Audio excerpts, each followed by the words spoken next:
আমার বাবারা, আমি বলছিলাম এই বেহেশত অনেক দূরের রাস্তা। বেহেশতে যাওয়ার আগে কবর আছে, কবরের পরে হাসর আছে, হাসরের পরে মিজানের পাল্লা আছে, এরপরে পুলসিরাত আছে, তারপরে জান্নাত জাহান্নামের প্রশ্ন। কথা বলেন ঠিক কিনা? এই জন্য দুনিয়া মাজরাতুল আখিরাহ, দুনিয়াটা হলো আখিরাতের কৃষিক্ষেত। এখানে আলু লাগাইলে আলু আসবে, ধান লাগাইলে ঘরে ধান আসবে। আর আখিরাতের ব্যাপারটা আলু আর ভুট্টার মতো নয়। এই দুনিয়ায় ভালো কাজ করলে হাসরের ময়দানে ভালোটা পাবেন। আমার নবী, আপনার নবী বলেছেন, একটা মানুষের জীবনে দুইটা কিয়ামত হবে। এর মধ্যে একটা কিয়ামত হলো যখন রহমত পরে ঘরের মধ্যে আজরাইল চলে আসবে। এই সময়টা সে বুঝবে কেমন কিয়ামত। এমন একটা কিয়ামত হবে রে, আজরাইলকে দেখা মাত্র, আল্লাহ আকবার না কেন, আল্লাহকে দেখা মাত্র রগগুলো টাস টাস করে ছিঁড়ে যাবে। সে বুঝবে মরণটা কত কঠিন। তার পাশে মা বাবা বসে থাকলে তারা বুঝবে না। এ বুঝবে একমাত্র যার সামনে আজরাইল আসছে, সাকরাতুল মউতের কষ্ট, সে বুঝবে কেমন কষ্ট। এছাড়া কেউ বুঝতে পারে না রে। একমাত্র মরণের ঘাটে যে থাকে সে জানে কত কঠিন। এই জন্য আমার নবী বলেন, ওই সময়টা একটা কিয়ামত। এটা হলো ব্যক্তিগত কিয়ামত। এরপরে একদিন পৃথিবীটা লয় হয়ে যাবে, একদিন পৃথিবীটা নিঃশেষ হয়ে যাবে। এটা হলো সমষ্টিগত কিয়ামত। কুল্লু মান আলাইহা ফান ওয়া ইয়াবকা ওয়াজহু রাব্বিকা যুল জালালি ওয়াল ইকরাম।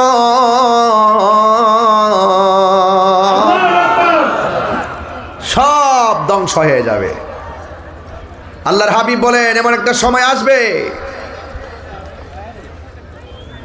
আঘাত ঘাট হবে। আজকে যখন হেলিকপ্টার দিয়ে আমি উপর দিয়ে আসি, পাইলট ভাই আর আমি একসঙ্গে কথা বলতেছিলাম আর দেখতেছিলাম কত দিক দিয়ে কত রাস্তাঘাট। জীবনে কল্পনা করা যায় না যে দিক রাস্তা হবে। আবার ভাবতেছিলাম যে এখানে বাড়ি 50 বছর আগে কেউ কল্পনা করে নাই সেখানে বাড়ি হবে। আপনারা জবানটা খুলে বলুন, এই যে আজকে যারা আপনার চলছি, আগামী 50 বছর পর এখানের প্রায় 70% মানুষ চলে যেতে পারে। কথা বলেন না কেন, কথা বলেন না কেন? আপনারা কি ভাবছেন যে এখানের ভিতরে দিনের বেলা এই মাহফিলটা হবে 5 দিন, 1 সপ্তাহ আগেও কি ভাবছেন? ভাবেন নাই তো। অনেক কিছু দেখবেন, রাসূল বলছেন আঘাত ঘাট হবে।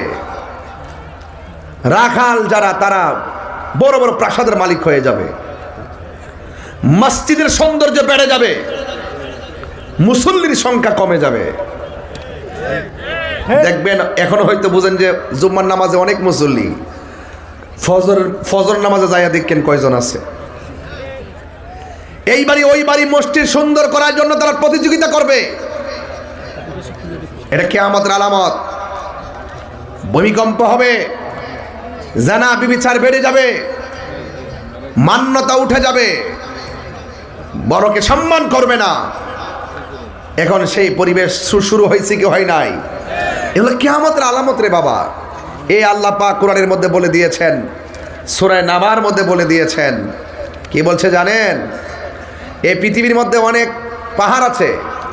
আমরা তো মনে করি পাহাড়গুলো মনে হয় আল্লাহ এমনি বানাইছে। না, পাহাড়গুলো এমনি বানায় নাই। পাহাড়গুলো আল্লাহ বানাইছে পেরেক হিসাবে। কি হিসাবে?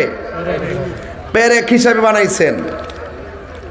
আল্লাহ পাক কোরআনের মধ্যে বলে দিয়েছেন, ওয়াল জিবালা আওতাদা, এই জমিনে যত পাহাড় আছে, পাহাড় দিয়ে আল্লাহ জমিনটারে পেরেক মারছে, এই জন্য জমিন নড়াচড়া করে না। ঘরের মধ্যে টিন যেমন করে একটা কাঠের মধ্যে স্ক্রু লোহা দিয়ে আটকায়া দেয় যেন বাতাসের টিনটাকে উড়াই নিতে না পারে, ঠিক আল্লাহ পাক ওই জমিনে বড় বড় পাহাড় দিয়ে জমিনটারে পেরেক মারছেন, এই জমিনটা যেন নড়াচড়া করতে না পারে। আল্লাহর হাবিব সাল্লাল্লাহু আলাইহি সাল্লাম কিয়ামতের আলামত অনেকগুলো বলেছেন, কিন্তু আল্লাহ পাক কোরআনের মধ্যে বলছেন এমন একটা সময় আসবে এই পাহাড়গুলো আকাশে উড়ে যাবে। কখন উড়ে যাবে? ওয়াতাকুনুল জিবালু কাল হিনিল মানফুস, এমন একটা সময় আসবে পাহাড়গুলো তুলার মতো উড়ে যাবে। যখন পাহাড়গুলো তুলার মতো উড়ে যাবে তখন মানুষের অবস্থা কি হবে? ইয়াউমা ইয়াকুনুন নাসু কাল ফারাশিল মাবসুস, সেই দিন মানুষগুলো কীটপতঙ্গের মতন উড়ে যাবে। ধরুন না রংপুরের মানুষ উড়ে গিয়ে পটুয়াখালী পড়বে, মানুষ আপন জন থেকে ছিটকে যাবে। এরপরে জমিনের অবস্থা কি হবে? ইজা জুলজিলাতিল আরদু জিলজালাহা, তখন ওই জমিনের মধ্যে কম্পন তৈরি হয়ে যাবে। কথা বলেন ঠিক কিনা? এরপরে কি হবে? ওয়া আখরাজাতিল আরদু আসকালাহা, জমিনের নিচে যত বোঝা আছে সব বোঝা বমি করে দিবে, বের করে দিবে। এখানে দুইটা তাফসির পড়েছি আমি এই আয়াতের। এক তাফসিরে পড়েছি যে আখরাজাতিল আরদু আসকালাহা, জমিন তার বোঝাগুলো বের করে দিবে কিয়ামতের সময়ের মানে কি? একটা তাফসিরে পেয়েছি আল্লাহ পাক যত নিয়ামত উপরে দিয়েছেন তার চাইতে হাজার গুণ নিয়ামত মাটির নিচে দিয়েছেন। আর বড় করে বলেন না সুবহানাল্লাহ। জমিনের নিচে তেলের খনি, গ্যাসের খনি, কয়লার খনি, যতগুলো খনি আছে সব খনিগুলো বেরিয়ে যাবে। আর এক তাফসিরের মধ্যে পড়েছি জমিনের নিচে যতগুলো মানুষকে দাফন করা হবে জমিনের মানুষগুলো নিচ থেকে উপরে বের করে দেওয়া হবে। তখন মানুষের অবস্থা কি হবে? মানুষের অবস্থা হবে এমন, আল্লাহর হাবিব বলতেছেন ওই সময়, হ্যাঁ হ্যাঁ একটা এটাতে কিছু গজল আছে না আমার হুজুরের গজলগুলো, একটা ওই যে ওই অগমর পেয়ারের গজল রেখে দিত, এই গজলের বইটা সবাই নিবেন। আমি ওয়াজের মাঝে মাঝে বলতেছি কেন, যদি আমি সপ্তাহে আসতাম কিছু অংশ কথা রেখে যাইতাম, পরের সপ্তাহে এসে বলতাম। যেহেতু আমি খুব বেশি আসতে পারবো না, এই জন্য এক ওয়াজের ভিতরে অনেক ভ্যারাইটিস কথা ঢুকাবো, এজন্য আপনারা কেউ কষ্ট নেবেন না। এই গজলের বইটা আল্লামা শাইখ সৈয়দ ডক্টর মনজুর আহমদ ওয়াইসি রেফাই হুজুর কেবলা রহমতুল্লাহ আলাইহি, তিনি নিজের হাতে যে গজলগুলো লিখেছেন, যে কাসিদাগুলো লিখেছেন, এই কাসিদার বইটা আপনারা, এটা কত করে এগুলা? 150 টাকার হাদিয়া। এটা নিয়ে যাবেন। আপনি যদি আপনার আম্মাকে তো জীবনে অনেক টাকা দিয়েছেন মনে হয়, কিন্তু ছেলেরা তো মার হাতে টাকা কম দেয়, বউর হাতে বেশি টাকা দেয়।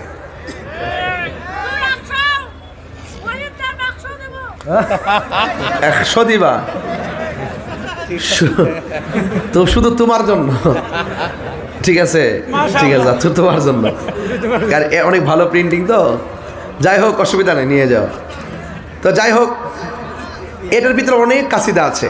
আপনার আম্মাকে যদি এই বইটা দেন, আমার মনে হয় আপনার আম্মা সবচেয়ে বেশি খুশি হবে যে বাবা তুমি যাই দিছো না দিছো, একটা স্মৃতি দিছো, একটা প্রেম দিছো। কথা কন ঠিক কিনা?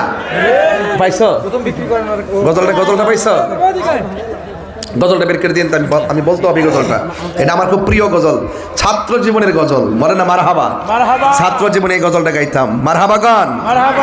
ও গো মোর প্যারা নবী, তুমি যে সৃষ্টির ছবি, তুমি মাহবুবে খোদা শাহেদো জাহান, তুমি মাহবুবে খোদা শাহেদো জাহান, আমার ঈমান আমার দ্বীন আমার জান, আমার ঈমান আমার দ্বীন আমার জান।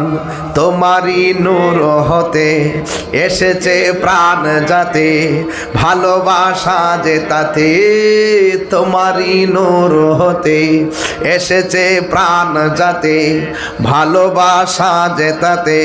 ইয়া নবী তবু কাছে পাইবে সে প্রাণ, ইয়া নবী তবু কাছে পাইবে সে প্রাণ, আমার ঈমান আমার দ্বীন আমার জান, আমার ঈমান আমার দ্বীন আমার জান।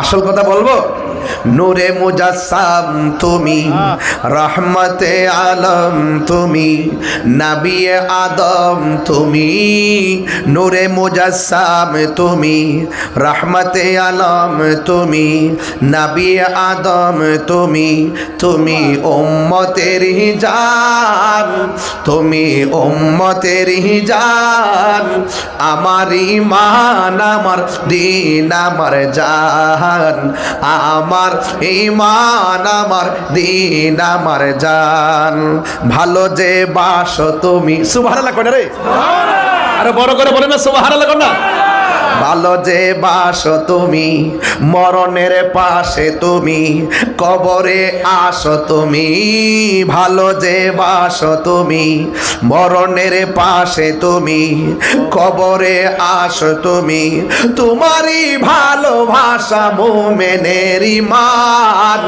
তোমারই ভালোবাসা মুমিনের ঈমান আমার ঈমান আমার দিন আমার জান আমার ঈমান আমার দিন আমার জান ওগো মোর প্যারা নবী তুমি যে সৃষ্টির ছবি তুমি মাহবুবে খোদা শাহে দো জাহান তুমি মাহবুবে খোদা শাহে দো জাহান আমার ঈমান আমার দিন আমার জান আমার ঈমান আমার দিন আমার জান আল্লাহু আকবার আমার যুবক ভাইরা যারা আছেন ওই যে ব্যাগগুলো নিয়ে নিয়ে ঘুরবেন একটু পরে পরে কেন জানেন আমি চাই সবাই মাহফিলে শরীক থাকুক আর মাদ্রাসায় শরীক থাকুক এতিম ছাত্রদের জন্য মারহাবা বলেন আমার